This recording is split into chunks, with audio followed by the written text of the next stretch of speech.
एक बार बहुत अच्छी कहानी है स्वभाव बदलने की, जीवन बदलने की।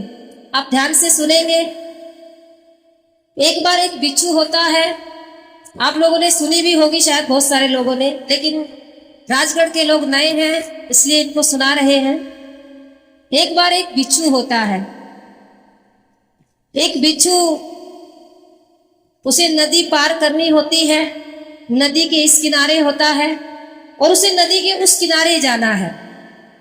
अब बिच्छू तैर नहीं सकता। अब बिच्छू सोच रहा है किनारे बैठ के कि मैं कैसे नदी पार करूं।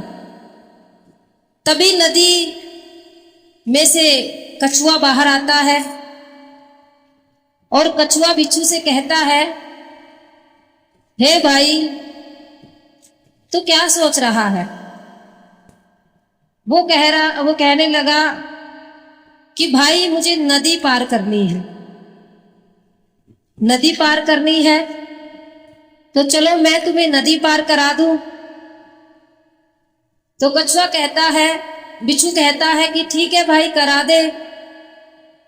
तो वो उसकी पीठ पे बैठ जाता है। पीठ पे बैठ जाता है और वो तैरने लग जाता है। उसके बाद में जब वो थोड़ी सी दूरी जाता है, अब बिच्छू तो बिच्छू है, उसका स्वभाव है डंक मारना। बिच्छू डंक मारता है। कछुआ कहता है, ए भाई, तूने डंक क्यों मारी? बिच्छू कहता है, भाई क्या करूं, मेरा स्वभाव है, डंक लग गई। अब थोड़ा सा कछुआ कहता है, चलो कोई बात नहीं, लग गई लग गई। थोड़ा सा आगे और जाते हैं। थोड़ा सा आगे और गए, फिर बिच्छू का स्वभाव जग गया। फिर उसने डंक मारी। फिर कछुआ कहता है, भाई अब डंक क्यों मारी? फिर वही कहता है कि भाई मेरा स्वभाव है, क्या करूं, मजबूर हूं। फिर कछुआ कहता है, चलो कोई बात नहीं। अब वो नदी के बीच में पहुंच जाते हैं। जब नदी के बीच में पहुंचते हैं, फिर बिच्छू डंक मारता है। फिर कछुआ बोलता है, भाई अब क्यों डंक मारी? फिर वो कहता है, भाई मैं क्या करूं, मैं आदत से मजबूर हूं, मेरी आदत है डंक मारने की, मैं कितना भी प्रयास करूं मैं नहीं रह पाता हूं। तो कछुआ कहता है, चलो ठीक है भाई, तेरी आदत है डंक मारने की, तो तू अब मेरी भी सुन। मेरी भी एक आदत है, और मेरी आदत है पानी में डूब जाने की। और वो पानी में बिच्छू को लेकर जैसे जैसे नीचे जाता है, अब बिच्छू है, बिच्छू की सांसें फूलने लगी। बोला, अरे भाई ये क्यों, क्या कर रहा है? बोला, नहीं नहीं, जैसे तेरी आदत डंक मारने की है, मेरी आदत भी है डूब जाने की। मैं भी पानी में डूबता हूं, और फिर तुम मेरे पीठ पे बैठा है तो तू कैसे बचेगा? बोला, अरे भाई नहीं नहीं, अब बचा ले मुझे, अब मैं डंक नहीं मारूंगा, बस अब तू मुझे एक बार बाहर निकाल दे, एक बार मुझे मेरे किनारे पहुंचा दे, मैं तुझे डंक नहीं मारूंगा।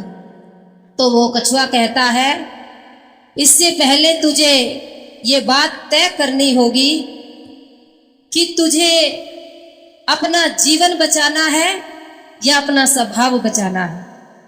अगर तू जीवन बचाएगा तो तुझे अपने स्वभाव को मारना होगा, और अगर तुझे स्वभाव को बचाना है तो अपने जीवन को मारना होगा।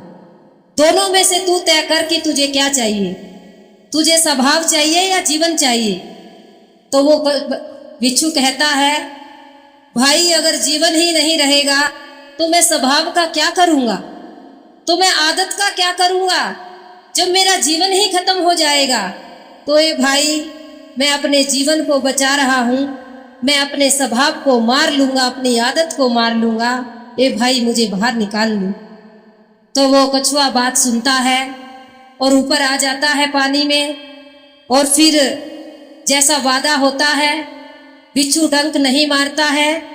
आधी नदी और पार हो जाती है और बिच्छू को किनारे छोड़ दिया जाता है। इसी बात से हम लोगों को भी समझना चाहिए कि बहुत सारे लोग होते हैं, बार बार डंक मारते रहेंगे, बार बार अपने जीवन में डंक मारेंगे, बार बार अपने परिवार में डंक मारेंगे, बार बार समाज में भी डंक मारेंगे। क्यों? क्योंकि उनकी आदत होती है। उन्हें लगता है कि हमारी आदत है, हमारा तो स्वभाव बन गया है। कैसे आदत को बदले, कैसे स्वभाव को बदले? लेकिन जब जीवन खत्म हो जाता है तब पछताने के लिए कुछ भी नहीं बचता है।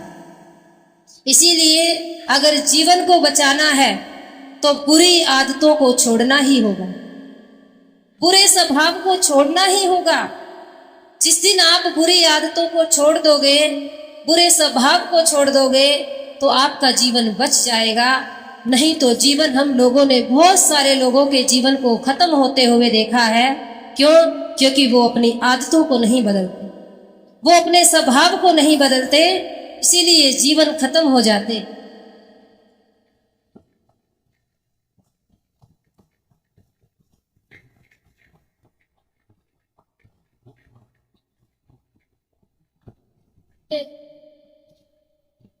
जो आज की धम्म देशना थी कि सबसे जरूरी है व्यक्ति को अपना स्वभाव बदलना।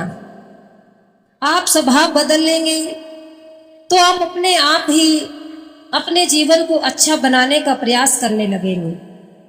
फिर चाहे वो आपकी वाणी है, आपका व्यवहार है, आपका किसी भी तरह का कोई कार्य है, वो आपको स्वयं बदलना है। बुद्ध ने भी यही कहा है कि बुद्ध किसी के भी मुक्ति दाता नहीं है, वो तो हम सबके मार्ग दाता है।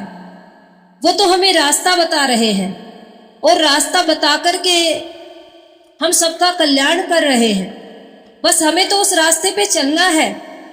जो उस रास्ते पे चलेगा उसका कल्याण होगा, और जो नहीं चलेगा बस वो फिर अपने जीवन को वैसे ही खत्म करता रहेगा, और ये सिलसिला ऐसे ही चलता रहेगा। तो प्रबुद्ध उपासक उपासिकाओं, आज आप लोगों ने ये बहुत ही सुंदर कार्य किया है, एक महान कार्य किया है कि यहाँ पे आपने बुद्ध विहार के साथ साथ में महाकारुणिक बुद्ध की प्रतिमा का अनावरण किया। तो आप सब लोगों का बहुत बहुत साधुवाद, बहुत बहुत आभार। और अभी बीच में शशि भूषण जी काफी देर से आराम कर रहे हैं, तो अभी उनको एक दो और आप लोगों को प्रस्तुति देनी है, तो आप लोग भी उनका अच्छे से साथ दीजिए। आप सब लोगों ने धम्म देशना को बड़े ध्यान पूर्वक सुना। जो भी किसी को कोई सवाल पूछना हो या किसी बारे में कुछ पूछना हो तो शशि जी के गाने के बाद में आप पूछ सकते हैं। बाद में हम आप लोगों से बात करेंगे। आप सबने धम्म देशना को बड़े अच्छे से सुना। सबका कल्याण हो, सबका मंगल हो, सबका मंगल हो।